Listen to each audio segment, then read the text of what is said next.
Sorry. Sorry? Okay. She'll say action when we're ready. Okay, we're good. Okay. Can we see the... It doesn't look like we can see the projector here. I can stand in a specific place. I'll move. I'll move. You can just hang out in the video the whole time. That'd be cool. Okay. Action. Action. Okay. So some of you have been through a season, but a lot of you haven't, and it's kind of a whirlwind. So in addition to the kind of game analysis simulation we're going to go through next week, I wanted to give everybody an opportunity to understand how this process works. A lot of you have been kind of practicing the fundamentals in the off season, but to kind of put it into like one system, I think is really useful, so you have an idea of what to expect. So the big question, I assume a lot of you have been asking, is how do we build a robot for a new game, right? Like we're going to have basically 8 weeks. So how do we go from a game that we've never seen before to a robot that's going to compete and hopefully take us to Worlds? It mostly comes down to this big loop. If you Google like iterative development or something along those lines, you find about 80 pictures that all kind of look like this.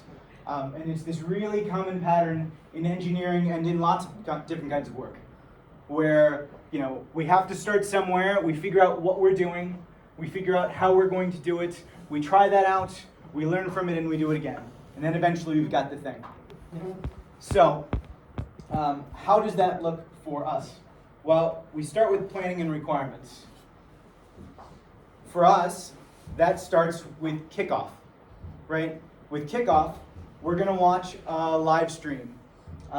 Honestly, 20% of it is really useful, absolutely vital. You need to be awake for it. And the rest of it's going to be sponsorship. So you got to be there and paying attention so that 20% that says, hey, here's how the game is played, here's what the field is like, here's what's important. You need to be alert and ready to go for when that happens. Because, as Vaughn mentioned, we're not going to have very much time to figure out what we need to do. So that's our first big question. What are we going to do? And this kind of comes down to a couple of big ideas. One is like understanding the game, right? How do we win the game? How do we score points, right? Typically, first games come down to some ways to score ranking points. Usually you can do that by winning the round, whatever that means. You've raised enough points. But usually there's also some skill-based points as well, right? So for last year's game, many of you may recall that we were shooting balls in this hoop. If you shot 20 balls during the course of the round, then you got an additional ranking point. Now you got 2 for winning, you get 1 for shooting 20, right? And you got another one for 16 points climbing. So you've got 4 bars, you can score a certain number of points. If you can score enough points, you can actually get 2 points already, which is as much as winning, right? So being able to do this analysis, understanding what the game is and how you rank, whether you win or lose, is a really important aspect of day one, right? We're going to do that by watching the game animation. We're going to do that by going through the manual. And in addition to finding out how you win, you also kind of have to have an idea of how you lose, right? What are fouls, right? How do you give your opponents points? What are things where it's going to disqualify your robot, right? You've got certain requirements that you need to fit into. So the game analysis is about understanding what can you do and what must you do, right? Those requirements can change during elimination rounds. So once you go through quals, you get ranked and you end up in effectively the playoffs. And in the playoffs, ranking points don't matter anymore. It's just about raw points. So your strategy might change. If your strategy might change, you might target your robot to a different set of things. So we kind of have to understand both of those things. From how do we win, we kind of pull these 2 big ideas. One is what tasks do our robots have to accomplish, right? For the last game, it was pretty simple. We needed to shoot balls in the hoop, and we needed to climb. A lot of first games are a lot more complicated than that. If you think back to a game like Stronghold or Power Up that I know a lot of you have watched the game animation for recently, because there are a lot of people doing leads training, or the scouting software team was looking at different types of games. It's not always 2 elements. Sometimes it's 5 or 6 elements. Sometimes there's lots of different ways to score.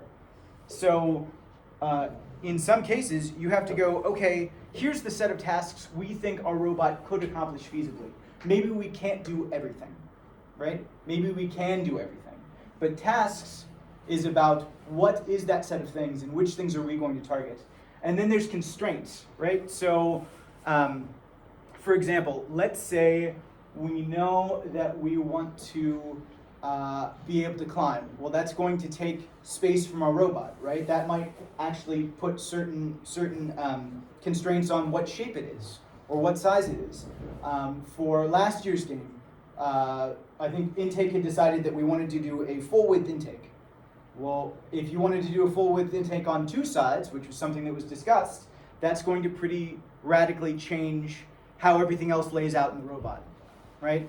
So there's going to be basic constraints like the robot rules, right? It has to be shorter than this, it has to be wider than this, but there's also imposed constraints where we say, well, so there was a game 2 years ago where there was kind of a chute that you could go through, and the team decided that they really wanted to be able to fit through that chute, which meant that the robot had to be, I don't know, like 28 inches tall or something like that. Even though the rules didn't say we had to be 28 inches tall, this was a constraint that we chose right from the beginning. We thought in order to win, that was something that we wanted to be able to do, and so we chose to constrain ourselves in that way. So these are kind of the 2 big things that you're going to be looking for as part of your game analysis to figure out like what's the really rough, like 10,000 foot shape of what we're building. Here's a couple of examples of what this looks like. So this is from Team 254. The Cheesy Poofs release their technical binder every year, and they specifically talk about what their strategy was going into it.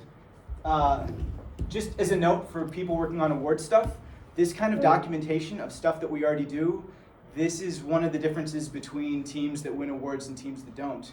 It's not just about doing the thing, it's about being able to discuss it and express it in a reasonable way. So like this paragraph makes a really big difference to 254's awards chances.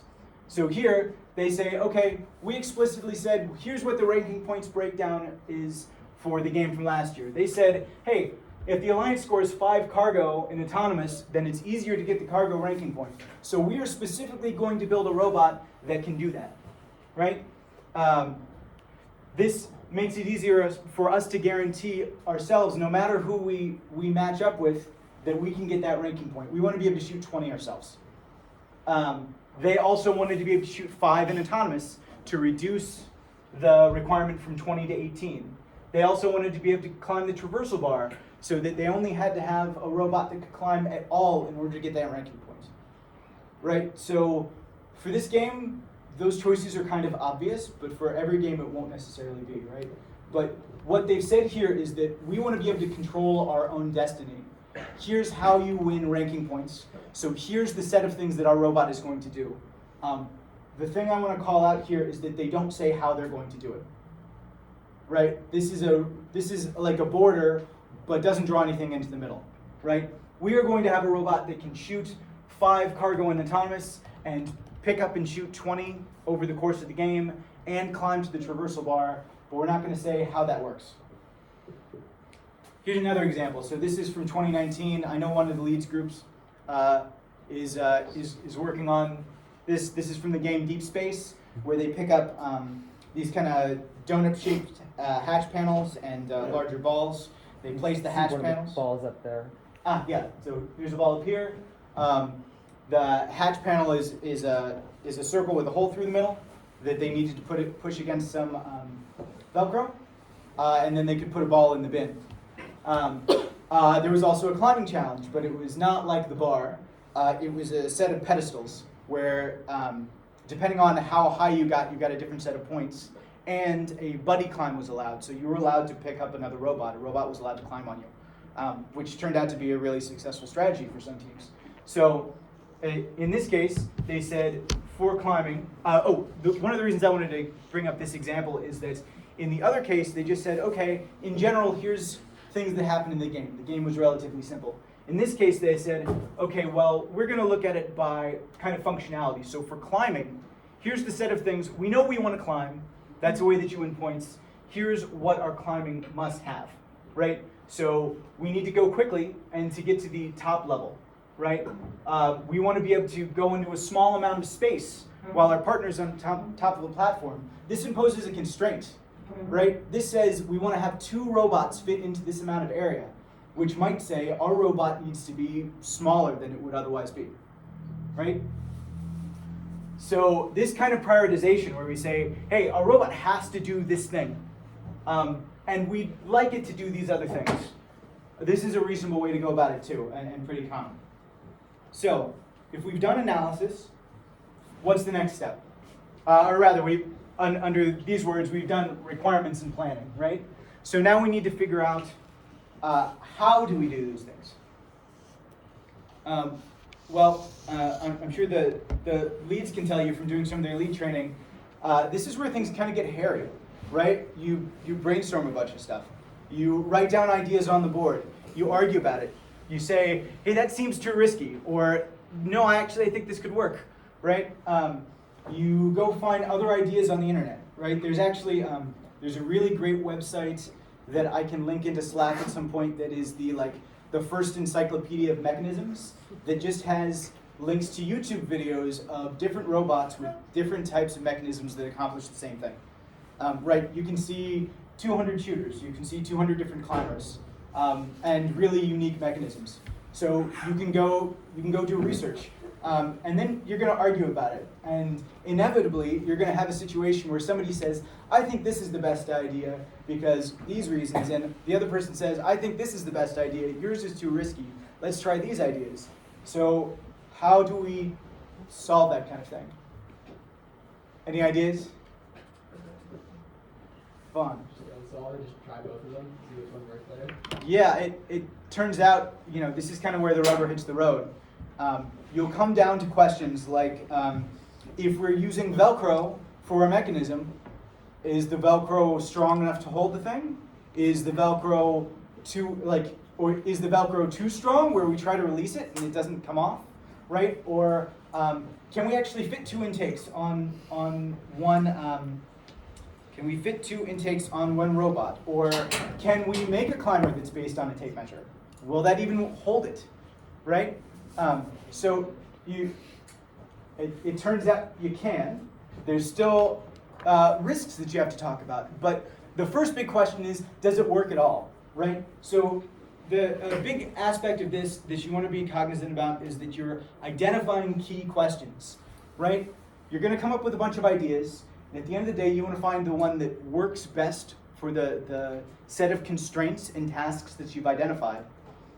But on paper, you're always going to have these questions about, will it actually satisfy all of those things? Will it be hard to manufacture? Or do we have the materials we need to do it? Can we actually make it? Does it fit into the geometry allowed, right?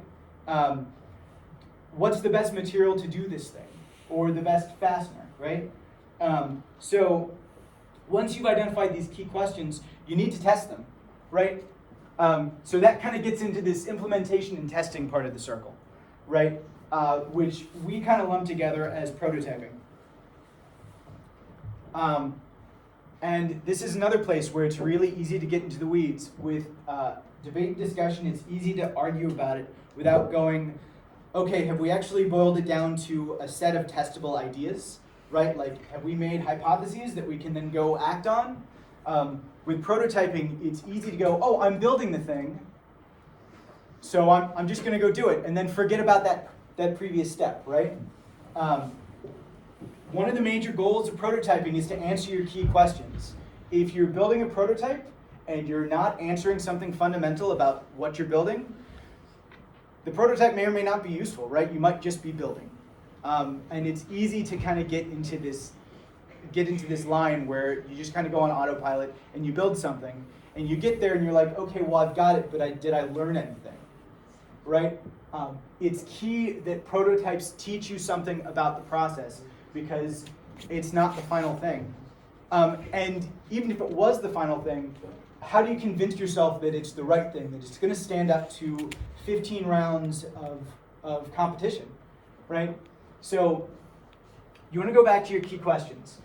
Can I prove feasibility?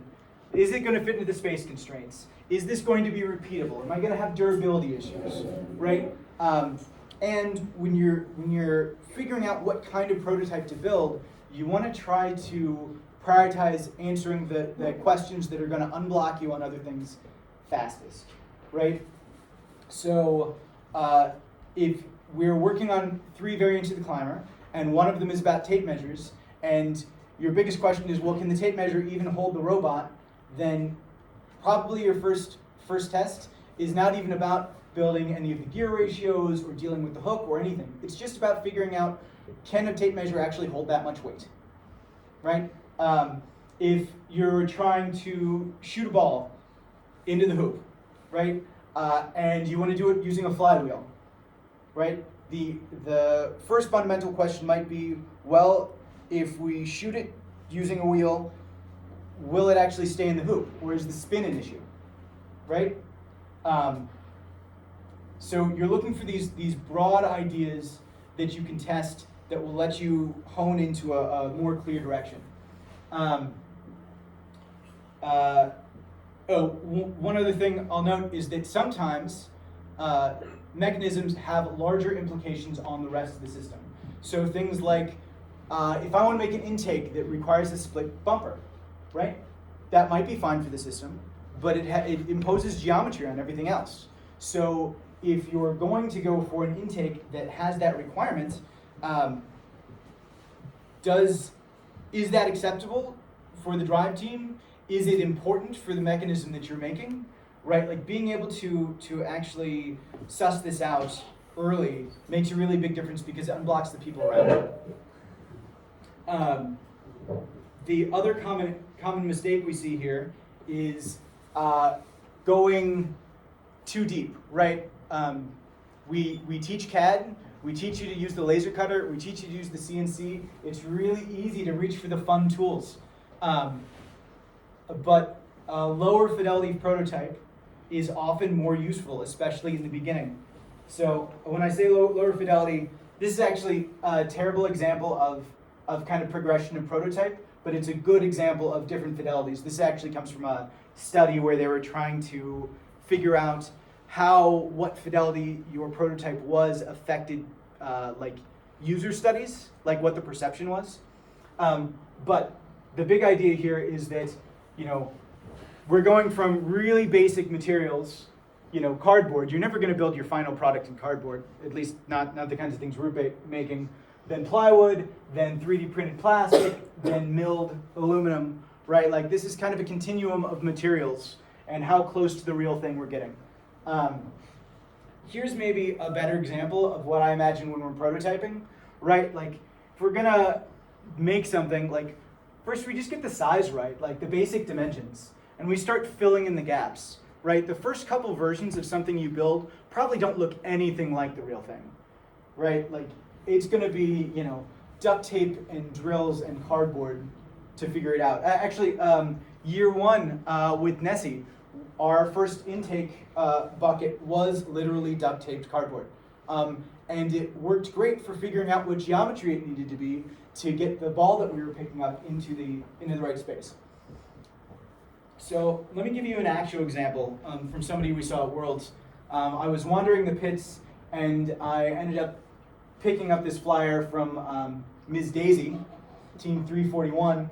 And I took a picture because I wanted to show people who are working on awards and the ambassador team. This is an example of documenting their process. This is stuff we already do, but if we write it down and can express it to the judges, it drastically improves the ability to win awards. So let's zoom in a little bit. So they wanted to show their climber. They had kind of this windmill climber that had claws on both ends, and their first prototype on day 1 was cardboard. And the whole point was that they cut something that was roughly the right shape, they stuck it on a pivot, and they could rotate it through the geometry and go, yeah, we can imagine that actually working. It fits.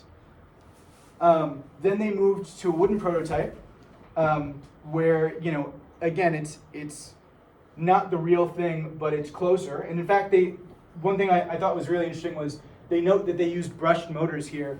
so that they didn't need a computer to run it. So they could just stick voltage in with a knob, like our prototyping board, so they could test out the basics of this climber.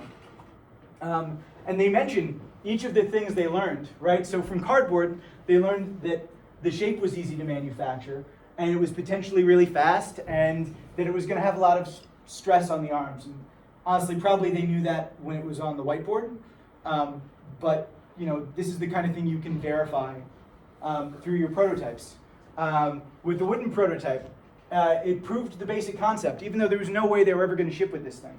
And then they moved through a metal prototype that taught them something about the alignment and that the hooks were going to work. And then they get to this final design that traversed at Worlds. So we've gone through this process. We've identified our key questions. We've made prototypes that whose goal is to answer these questions. So now what? Well, we go back to the loop, right?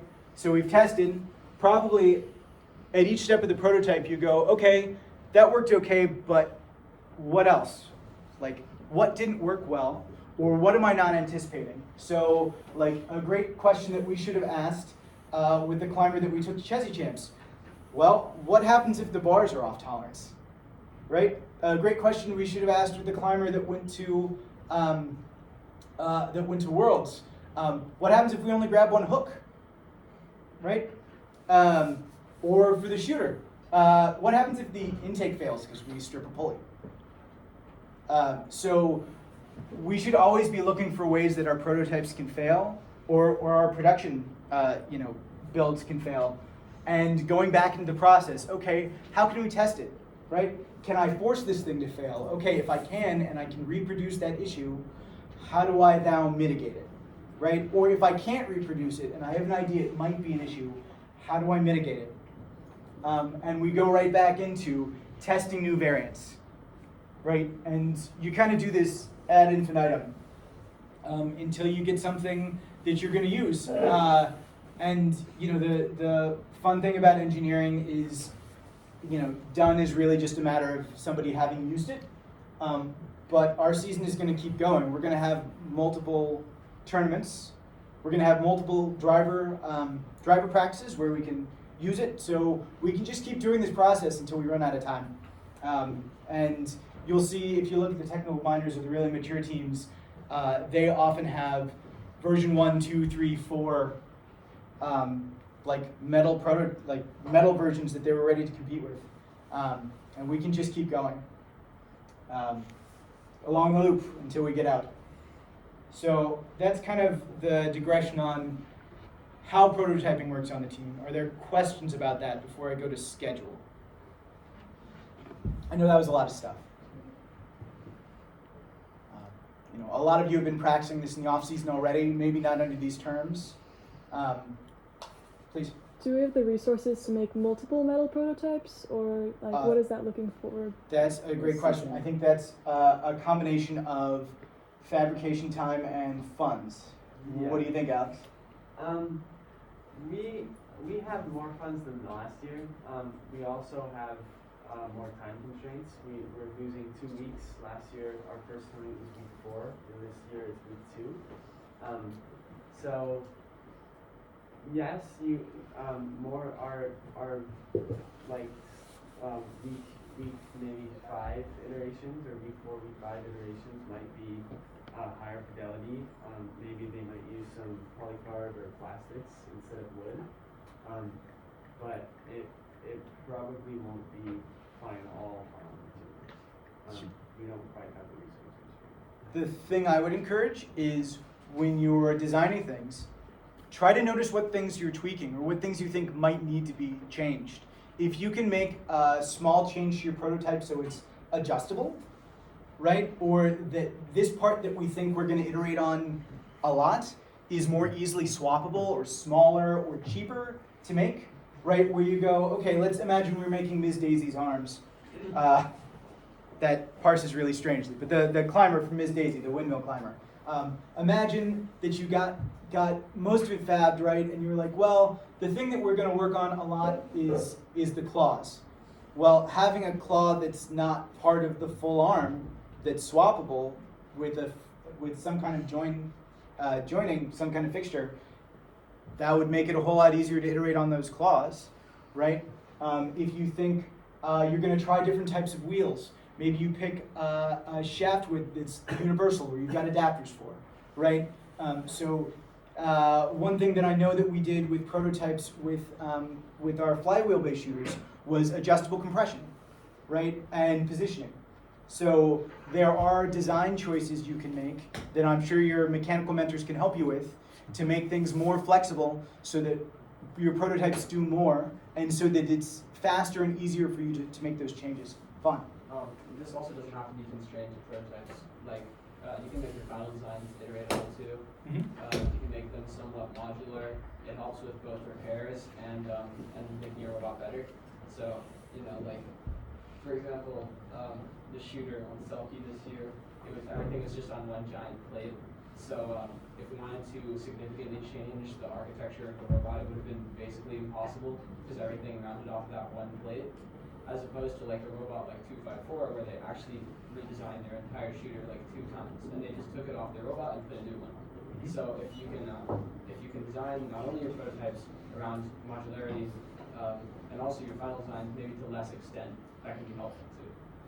The other thing that I think is worth calling out is that we want to make sure that we're regularly taking and incorporating feedback, right? I know that there were things that people were frustrated about when we got to the pit, right? Where it was hard to repair some things. For software, it was hard to access the electronics, right? There's lots of things that we ran into earlier in the season that if that feedback had been given and prioritized, then we could have done something about earlier, right? Like the hard part of this is figuring out which set of things to prioritize. And correctness always has to be there, but if you can get correctness handled relatively quickly, or at least isolated, then being able to add in the other niceties is a matter of being able to do more iterations, right? The faster we can do this with better feedback, the happier everybody's going to be. Jake. And I have to mention, like, we've already partially started on that a little bit. Like, having redundancy is really important with our storage drives right now. Mm-hmm. We've made it so all the wires are just easily more accessible. So if a storage drive just breaks, we can take the whole thing out and put a new module in. That's awesome. And just replug it back in. So I think just having that, being able to quickly swap something out if needed, makes it really easier and hit when there's time constraints that are really great. Yeah, thank you. So what's the right way to know whether the concept is flawed or the fidelity of your prototype is just too low to really effectively test it? Ooh, that's a great question. Well, so I think sometimes this comes down to targeting the prototype to make sure that you're isolating the right set of things, right? Like you want it to be as high fidelity as necessary and no higher, right? Which is kind of a hard balance to strike. Mechanical mentors, do you want to add to that? Yeah, I mean, this is really tricky because it's sometimes hard to say like, hey, I had a good idea, but I did a bad job of implementing that idea. Which if you're trying to quickly make a prototype out of plywood sometimes you do a bad job and it's plywood, it's not that good. It's like part of that comes from experience and part of it also is like saying, hey, the reason this failed was X. Do I think that X would get substantially better if I tried to make it out of metal? I did a slightly better job of that implementation. And sometimes the answer is yes, like if the wood broke, then it's wood. And sometimes the answer is no, like the motor was not strong enough and it's gonna be a really slow thing. You guys have done science class reports, right? But you have to write hypotheses and like what theories support like what you think is going to happen. I approach all if you have a prototype, you're not just making it out of metal because it's the final step. You still got to justify what will you learn from it. If I do this, then I think X happens, but if it didn't, then it means Y. So I approach all of these like one of those science reports, if that helps. Mm-hmm. Helen, I think you had a question before I went to Reese. Is it? Okay, no. Other questions? Okay, cool. Actually, Yeah, please. are we gonna like, or I guess I'm more asking this to mentors, how do you guys feel about how much kind of design math we did in the prototyping stages. Like, would you say this year we focused on doing more, like, figure out if this will work using physics, or just based off what you saw last year?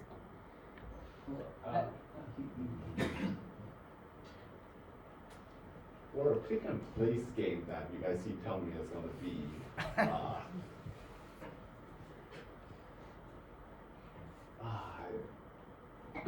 I don't know yet. We'll see when the game gets announced.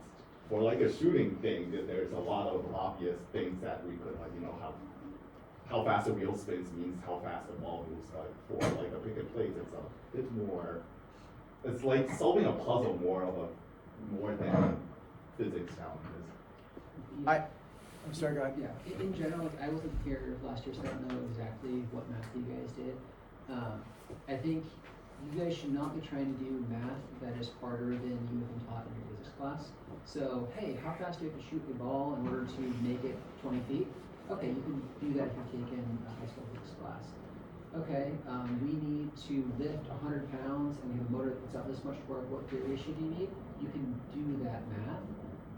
But if anyone's like trying to tell you to do calculus, they're probably dummies. Yeah, I'd agree. And I think the question for me is really about what's going to get you there the fastest, right? In some cases, cutting the thing out of cardboard and seeing if the geometry works, way faster than diagramming it on the board, right? In some cases, fabricating the thing that would actually allow you to test it is going to take, 2 hours on the CNC plus CAD time plus materials, right? In which case, maybe, and there's the cost there too, right? So in that case, maybe it's worth doing the math to see whether it works out, right? So it's hard to give a clear line there. I think it's a thing where you should discuss what the benefits are. So, other questions?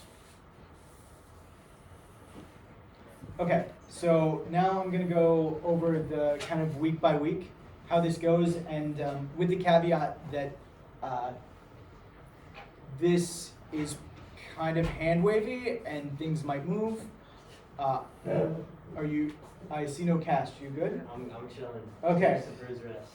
Okay, I'm glad to hear that. So this is going to be a little bit hand wavy and it's subject to change, but this is going to be roughly where deadlines are going to be.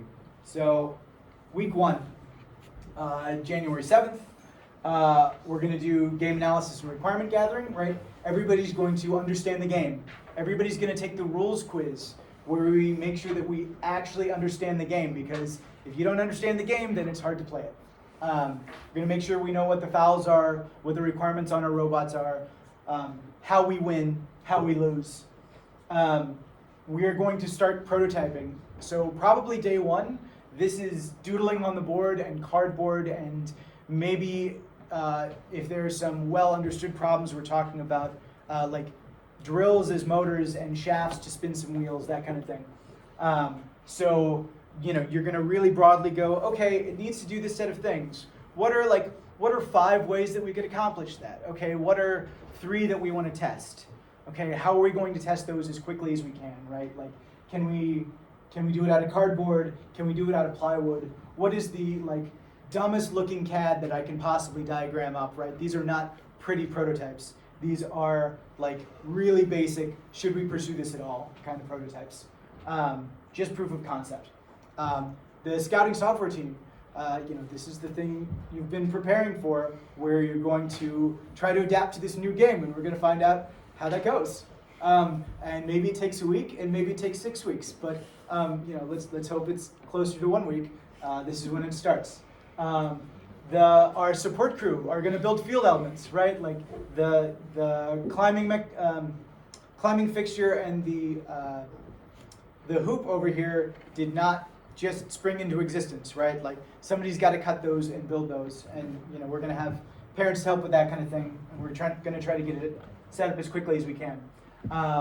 Probably the dry base CAD is going to start in week 1, and hopefully fab in week 1, depending on what we choose. Like this is one of those really early constraints where we go, okay, for this kind of game, Is it swerve? Is it something else? And hopefully we're able to pick that relatively quickly based on what the task is. And drive base just starts moving. For people who want to do this, documentation on what we're doing and how, taking pictures, noting what sort of prototypes we use, what we learned from them, right? Like the mechanical, in fact, the lead should be doing this in general, but if your lead isn't doing it, or even if they are, like this is a major place you can help that will pay dividends down the road, right? If we can document what we're doing and why, not only will it help us on prototype 3 where we go, wait, did we test that idea?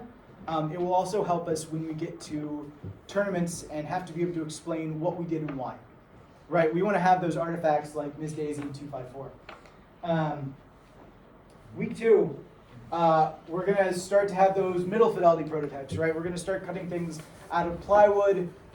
This is where, we're going to have these more adjustable prototypes to give you perspective for people who weren't here before. I think week 2 with the shooter, we had one team that was working on flywheel-based ideas, and we're playing with things like how does spin work, how many wheels do we need to have on a motor, like do we have passive wheels, which wheels are we using? The other team was working on things like, would a catapult work? Would something that's like a crossbow work? Right, like stranger ideas, which, we didn't end up going with, but you'll note that at Worlds, we ran into teams that had used most of those ideas. In fact, 971 had a really awesome catapult, like flip arm based shooter that just destroyed everybody else, which we decided wasn't worth pursuing. Reese? And we also learned stuff from those other prototypes too, because the second wheel that's on the top of our shooter was pretty much inspired from our other prototypes. Awesome. Other ideas. So week 2 prototypes are going to be that kind of thing. We're not going to have, you're probably still not going to be down to one idea, but you're going to be increasing the fidelity to learn more things about those ideas. Electronics are going to need to be moving. So we want to get as close to a usable drive base in week 2 as we can, because we're going to want to be able to bolt things to it, and software is going to want to try to automate it. And if the sooner we have viable electronics on a drive base, the sooner we can do that. Hopefully drive base fab is happening. And software might start working with prototypes at this point that are, I think last year we did like clamping them to tables and things like that, where they don't really look anything like the last thing, but like their final version, but we can hook them up to a computer and we can start to play with them. I'd like to mention for software too, if you're on software, you will probably be working with these prototypes, like fabricating them and testing them, because we really want to be able to have that understanding of how these things are going to work, because you can't control something that you don't understand. So if you're not doing scouting, you'll be prototyping, and eventually that prototyping sort of diverges from what the hardware team is doing. Yeah, thank you. That's a really good point that I should have mentioned. We historically have not differentiated software and mechanical in the first couple weeks for exactly that reason. We want everybody to understand what they're working with. So week 3, we're gonna have a mechanism design freeze. So we're gonna kind of get down to like one big idea we want to pursue. This is also when the leads work out the superstructure. Assuming that there's a superstructure, I guess conceivably there's robots where there's not. But the kind of week 3 is about integration, right? Like we've figured out that these are the ways we want to accomplish the tasks. How do they all fit together on one robot? And how do they work together? So in particular, you end up with subsystems that are pretty directly linked, like an intake and a shooter. How do we get the stuff in between, right? Like there needs to be some kind of routing. So integration is really happening in week 3, and if you could push it earlier, that would be better. This is just kind of the explicit deadline. So yeah. Also, like I feel like this stage is really crucial because whenever you start integrating stuff, you get like integration hell and nothing like lines up.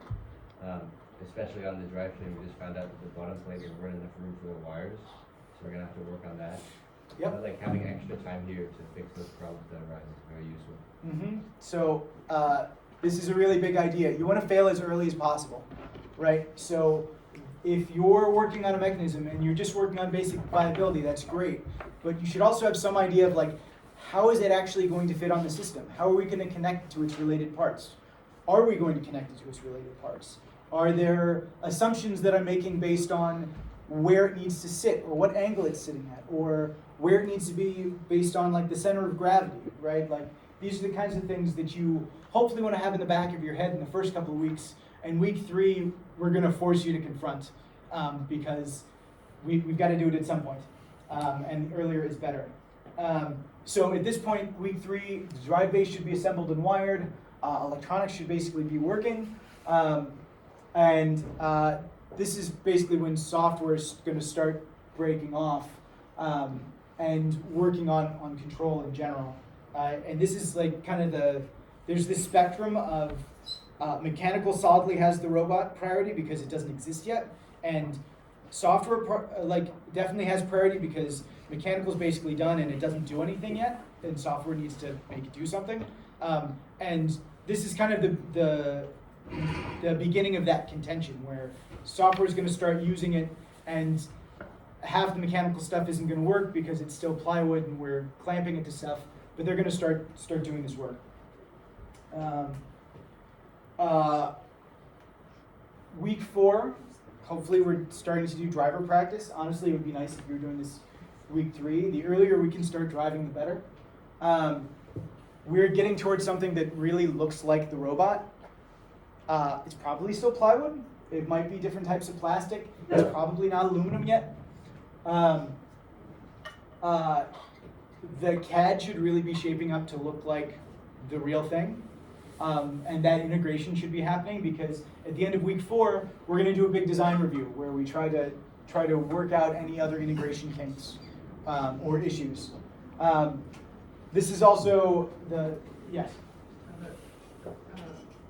Layman's question. You mentioned in the last section about getting that input along the way. Is that the venue for it, that design review, or how do people, if they're having doubts or I remember hearing the murmurings of that last season as well. So how does that happen along the way before it's too late?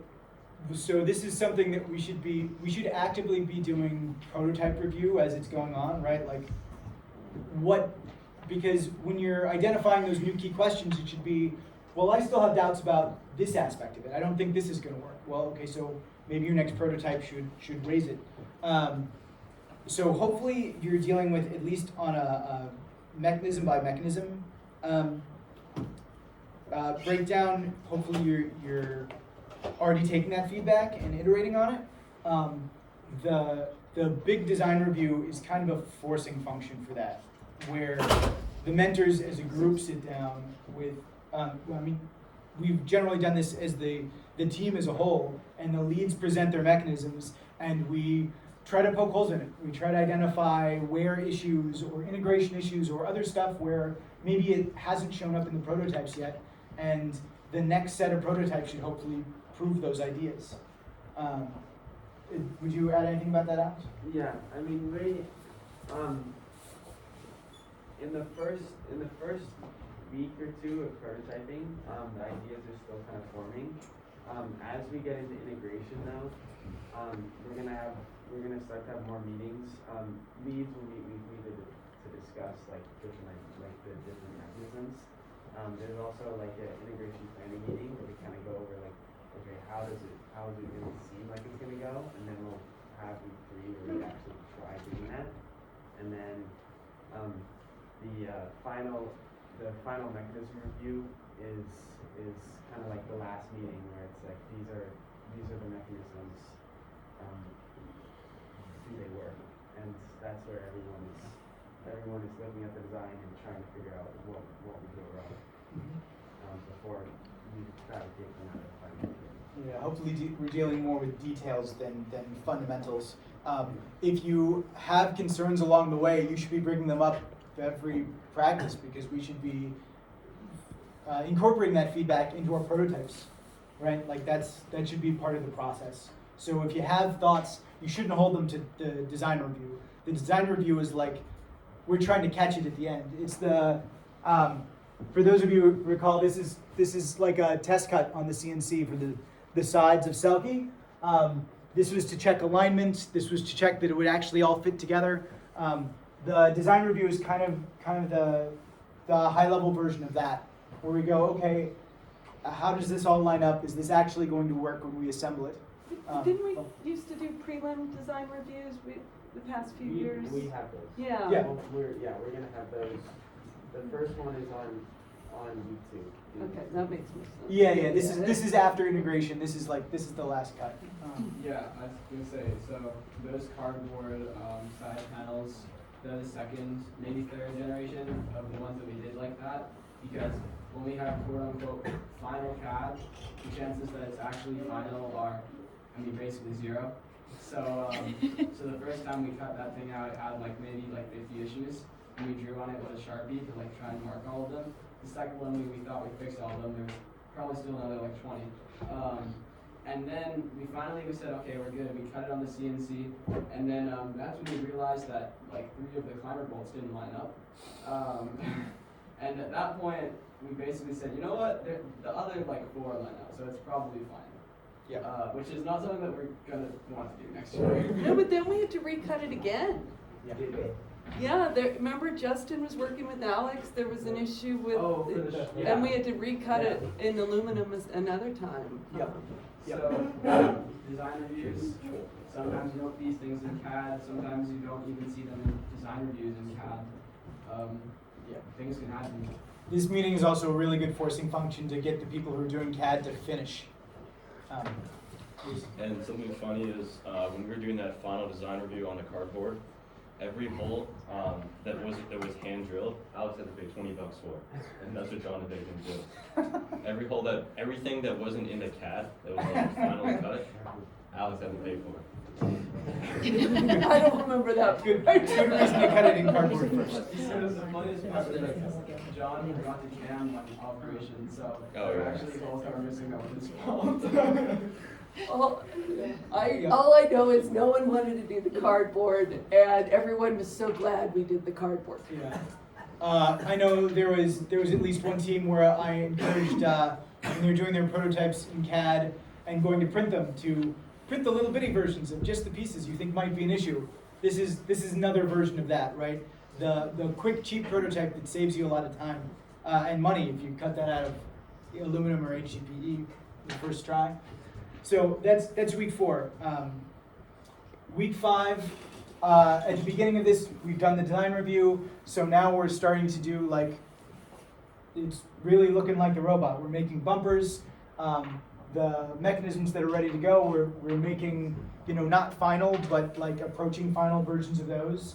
You don't have to squint. It's going to be the right shape. It's going to be the right dimensions.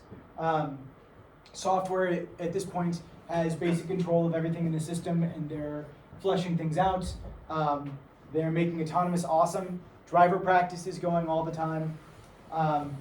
And by week 6, we're not done, but we've got a robot that could compete maybe, right? We're gonna keep working on it and improve it, but this is pretty close to what the robot will be. There's not major changes after this unless something has gone horribly wrong. And what date is this roughly, so people can get a sense of where we're at? What? February 17th, I think, or 16th is Aiden's robot complete date. So is that before? That's right before Ski Week. Before Ski Week. Yeah. Yeah. It's a lot tight. Last year, the deadline was the weekend after Ski Week, and that's because we had 2 more weeks, and that let us go from a robot that was kind of mostly finished mechanisms at the start of Ski Week to actually putting it together and then wiring the entire robot. So Ski Week was a big week for mechanical, and now it's going to be a big week for software. But that also means that mechanical is going to have to be really on top of it with getting their iterations to final design, so that we can actually. We get rewarded though, because we also get to go to a competition where everyone else has 2 less weeks. So we have a week 2 competition this year, which is earlier than we've ever competed, and we'd also, in theory, like to get more iterations in, right? I think one of the major changes in frame of reference this year from previous years that I think you'll have is that in previous years, on day 1, we always said, well, what can we make? And we've been relatively conservative about it, right?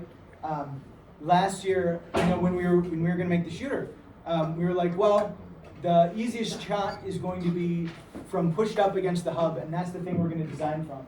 And really, we made a shooter that could shoot from anywhere, right? Like, this team has the skill to build a robot that can go to Worlds again. But to do that, we're going to have to be a little more aggressive about our timeline and iteration,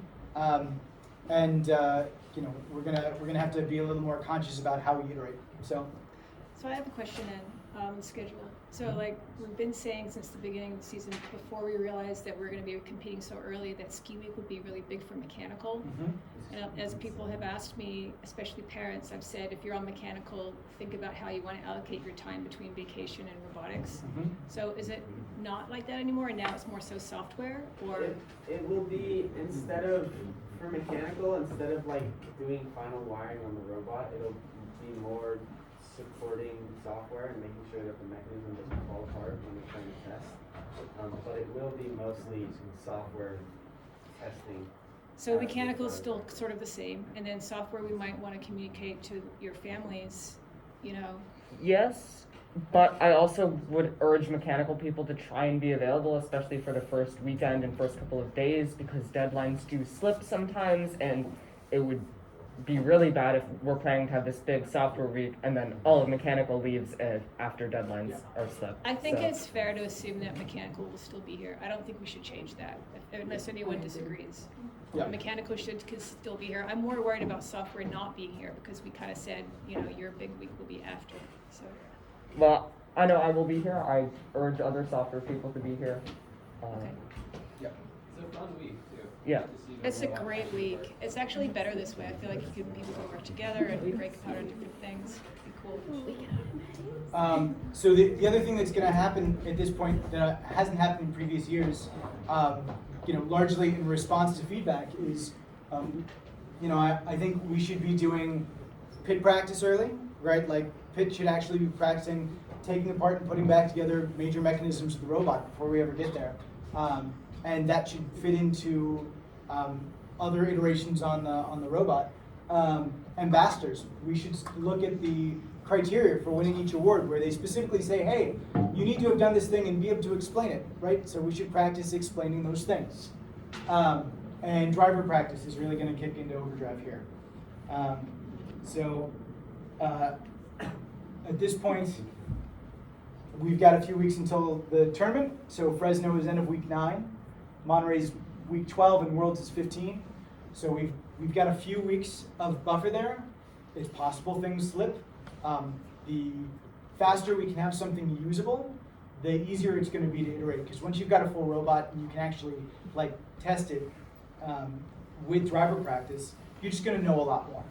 So that's the season. Questions? Must have been a really good presentation.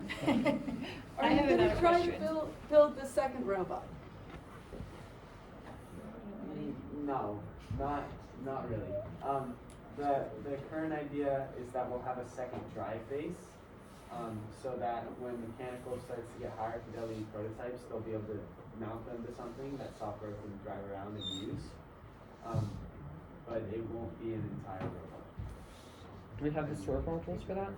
What? Do we have the swerve modules for that, or are we planning on taking them off of Selkie? It's older on the CNC, we're using that drive base.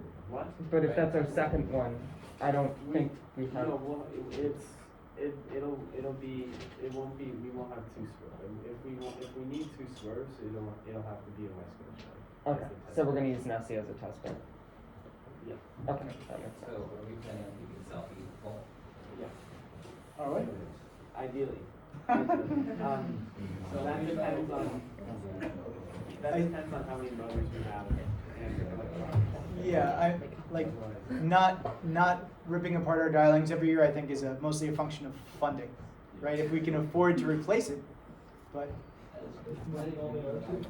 yeah, I think the motor's probably going to come off. Other questions? I just wanted to say one thing since Yeah. I'm here. For those of you that have come from FTC, you'll be amazed how quickly things move. And that the time constraint is huge. That's one thing.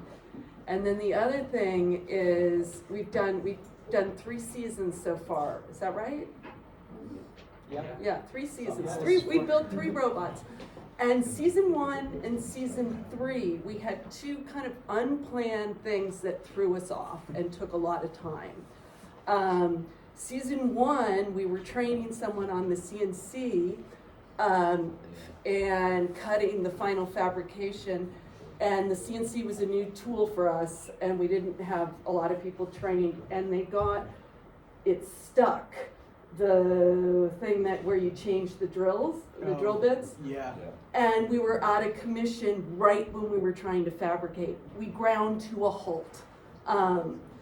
And so that was a huge, my 2 boys were on the team, my husband, it was in my house then, and everything ground to a halt. There was nothing we could do. Eventually we figured out how to get the thing moving again, but we had to order parts, and I know there was ice cubes involved to try to shrink stuff, but that was kind of this unplanned thing that took a lot of time. Last year, the unplanned thing was we worked very long hours over ski week to try to get the robot ready for driver practice. The very first driver practice, the battery hadn't been strapped down, and we fried our whole electronics board, and that set us back almost a week too. So you just have the time constraint is real, and things happen. So if you don't know how to do something, or talk to your mentor, talk to your lead, because we've had 2 big mishaps right at very difficult times. But we made it through, but it added a lot of stress. Oh God. Yeah. Sometimes the schedule has to change. Other questions? Okay, so we were talking about how the team's going to be structured during the build season and what the requirements are to be on each team, sub-team, and all of that. So when will we be kind of communicating and or working that out with the whole team? Yeah, so I think right now the main requirement, which we'll go into this later in today's meeting actually, but the main thing is just tool certification, because you can't really work at all if you're not certified to be in the lab and use the tools in the lab. So that's the main thing. And then for other skills, for like being able to help with CAD and stuff like that, that's really, that's what the point of the off season is. So for mechanical, it's specifically CAD and using tools like the laser. So people who have been coming during the off season, you'll probably be able to help out more because you know how to use stuff. For people who haven't been coming, there isn't a ton of time for being able to train people. So as things get more complex, if you haven't been able to come to meetings, it's probably less likely that you'll be able to help as significantly. For software, that's more just like hands-on time with the robot during this off season. Obviously, if you're really committed and you come to meetings and you want to help, you'll be able to help. But the kind of your ability to help and contribute is kind of related to basically the skills that you've got in this off season and you pick up. But I think the main set thing where it's like you can't help out during the season if you don't have it is tool sharing. So that's something that we're working on in the next couple of weeks. So that's a big thing to remember. So a follow-up question. Yeah. If I'm a student and I want to know where am I in this spectrum of where I need to be to help next January, how do I find out? And how do I catch up if I need to catch up? Who do I ask? Yeah, there isn't a set document like you can look at. I think for mechanical, it's really just, do I know the basics of CAD? And then I trained on the tools, and then for software, I'm assuming you guys have your own I mean, stuff. you need to be comfortable with programming. If you're doing robot programming in Java, if you're doing scouting, then whatever different systems you're using. And you should be around during the off season to get comfortable with WPI lib, to like have basics. Yeah. So it's not a set document. I can make that really quickly though. No, I think the thing that sounds like, you know, everyone who's here, I see your faces all the time, so most of you should be good to go, but this is what we've been doing during the off season, right? Yeah. So if you haven't taken full advantage of the training that's been made available, or if you want to find out what else you need to know before the season kicks off, now is the time. Now is like the very last minute that you can all find out what you're missing and catch up, because this is a big team, lots of new people, and like Helen said, schedule is crazy tight, like crazy tight. And rain could be a big problem. And We rain, didn't there's have rain there's last gonna year. be problems, there's for sure gonna be problems. So just kind of talk to Alex, talk to Kevin, talk to the other mentors, talk to your mech leads or your software leads, and get yourselves organized, because we're really down to the wire, with like 3 weeks left until the kickoff. Other stuff. Okay, thanks. Thank you for the